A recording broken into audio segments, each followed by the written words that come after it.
Mga kabunyog, mga kababayan, magandang araw sa inyong lahat. Ayan, mga kabunyog, maganda tong ating topic ngayon.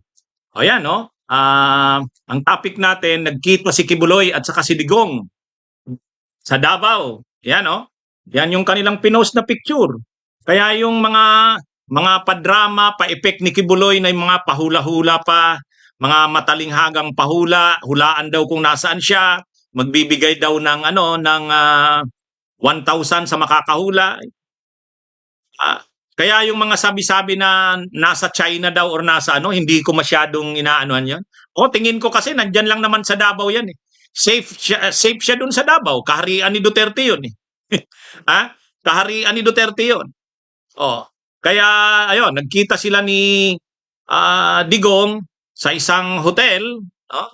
Ewan ko kung yun yung hotel ni Kibuloy. Ang tawag ba doon? Kingdom daw ba 'yon? At sa Davao lang naman 'yan. Anyway, anong pinapakita diyan? Ang pinapakita diyan, ah, ano to? Kumbaga nag-uusap si Digong at si Kibuloy, sigurado pinagpaplanuhan nila ang kanilang mga next moves kasi sa mga nangyayaring ito, pareho sila pareho sila under attack. Pareho sila desperado na at pareho sa kanila may kaambang mga warrant of arrest. Si Kibuloy, may warrant of arrest na. Binuksan na yung warrant of arrest ng US. Sa Pilipinas, lalabas na rin yung warrant of arrest niyan sa Davao at saka sa Pasig kasi kakasuhan na siya doon sa mga korte na yon. Tapos may contempt of court din may contempt din ng Senado na ilalabas kay Digong kay Kibuloy, ganun din sa House. So lahat sila may mga warrants of arrest na ilalabas kaya nag-uusap na yung dalawa na yan. Habang ang kanilang mga supporters ay nagrarally sa liwasan, habang sila Panelo, sila Sele, sila Badoy, sila Roque, sila Vic Rodriguez nagrarally doon sa liwasan, si Kibuloy naman at saka si Duterte ay nagpaplano ng kanilang mga next move. Kaya yan mga kabunyog, abangan natin sa darating na araw, mayroon na namang niluluto yung dalawa na yan. Ito si Marcos, dapat ay anticipate niya yan. Huwag niyang maliitin yung dalawa na yan na may mga pinaplano yan. Yung meeting na yan. Tapos inimbitahan yung mga vloggers ng Duterte, sila Banat ba, yung Busdada na yon, yung Coach Oli daw yon. Ano yan? Mayroon yang papaputukin sa mga darating na araw. Yang meeting na yan ay pagpapakita na nag-uusap na ng kanilang mga susunod na hakbang sila Digong at saka si Kibuloy. Sa harap ng mga ngayon, yung mga banta na lalabas na ang warrant of arrest ni Kibuloy, lalabas na rin ang warrant of arrest ni Duterte tulad ng sinabi ni Trillanes. Kaya nagpaplano sila ng ganyan mga kabunyog. Ano ito? So sa mga nagtatanong nasaan ba talaga si Kibuloy? Ayan, kung sa picture na yan, malinaw nasa Davao. Nasa Davao. Sa ngayon, nag-uusap na ng masinsinan sila Digong at saka si Kibuloy. Kasi nung unang mga rally, napansin nyo yung unang mga rally sa Davao at Cebu, wala doon si Kibuloy.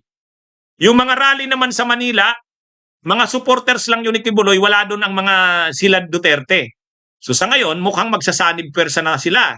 May mga pinaplano yan sa darating na mga araw. Sigurado yan. Ngayon, ang gobyerno dapat, anticipate na yan, yung mga plano na yan.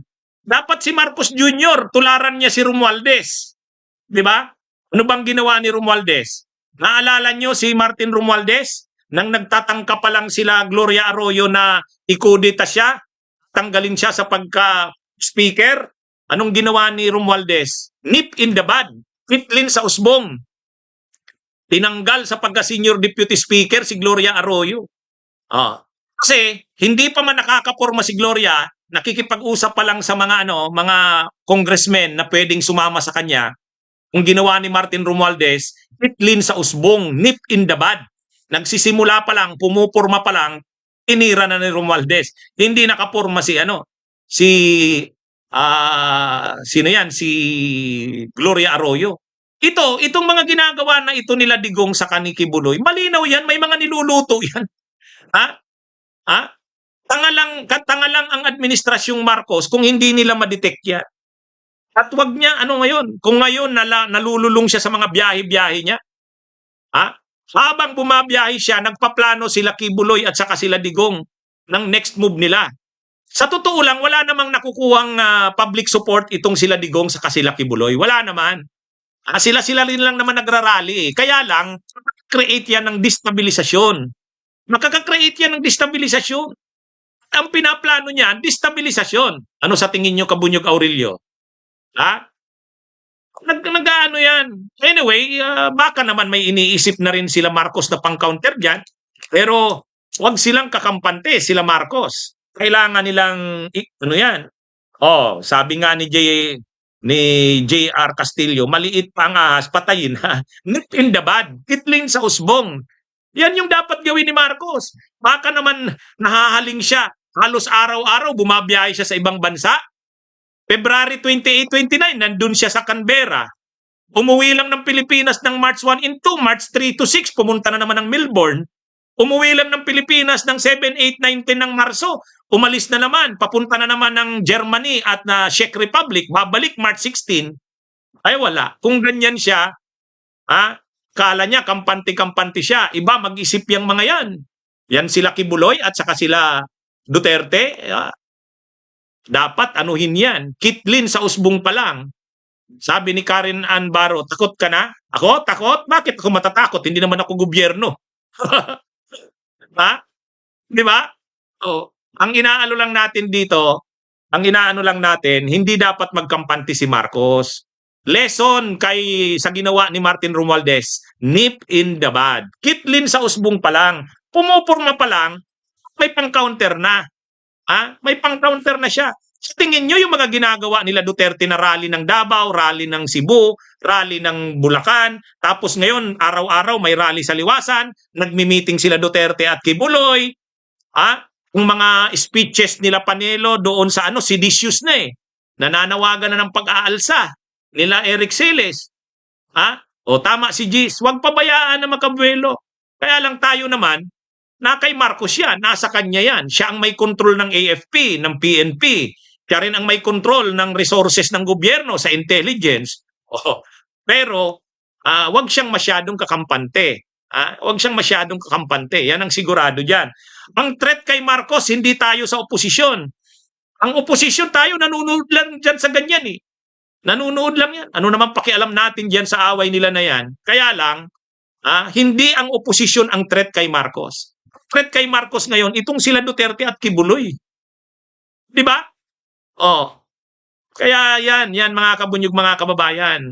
Anyway, abangan natin ang mga susunod na kabanata. Mayroon ditong mangyayari sa darating na mga araw. Ano yan? Kung mabuti na lang dito, hindi naman nakakakuha ng support galing sa publiko. Yung mga sinasabi nila na galit na ang bayan, hindi naman. Sila-sila lang yan. Kaya lang, kahit sila-sila lang yan, makaka-create yan ng destabilisasyon. Di ba? Ano sa tingin nyo mga kabunyog, mga kababayan? Ano? Tama ba ang ating hinuha? Ano? Yan. Kaya dapat maghanda itong si Marcos dito. Hindi pwede yan, wag niyang maliitin. Habang maliit pang apoy, patayin na. Yun, sabi ni Hospicio Morato. Kasi, itong sila Kibuloy, desperado na yan ngayon. Desperado na yan. Deklarado na nila, nakalaban nila si Marcos Ang mga speeches doon, pakinggan nyo yung mga sinasabi nila Celes, nila Panelo, nila yung attorney si Vic, anong apelyido nung abogado ni yung executive secretary, Vic Rodriguez. Pakinggan nyo yung mga speeches nila. Pero na kay Marcos yan. Kontrolado niya naman ang AFP, PNP. Pero tandaan niya, may hawak pa rin si Digong sa impluensya sa mga retired na mga generals. May ilan din active yan na may impluensya pa yan. Kailangan niyang bantayan niya ni Marcos. Okay, sige mga kabunyog, mga kababayan. Mabuhay po tayo. Magandang araw po sa inyong lahat. Bunyog, bunyog, halikan na kasama ka.